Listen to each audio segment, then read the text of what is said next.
Hallo zusammen und willkommen zu einem weiteren Review. Das mal zu einem sehr kritischen Review von der Deutschen Reichsbahn.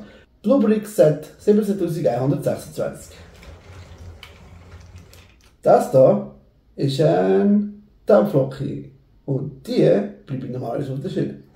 Und nicht, wenn sie hinter sie fahren, wenn sie ab und zu mal einfach, jetzt gerade nicht, aber sonst immer. Aha, ja. Seht ihr?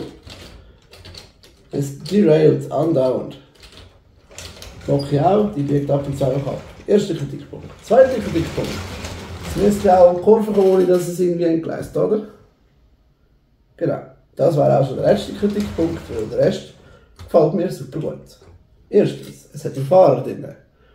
Und natürlich eine rote Komponente. Zweitens, es hat einen Akku drin. Und die Komponenten, die man zumindest sieht, sind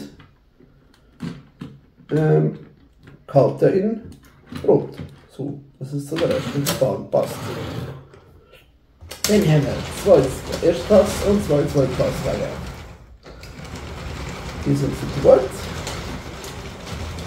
Und ja, warum habe ich das da? Ich habe das bekommen, um euch das zu zeigen. Und warum funktioniert es nicht so wirklich?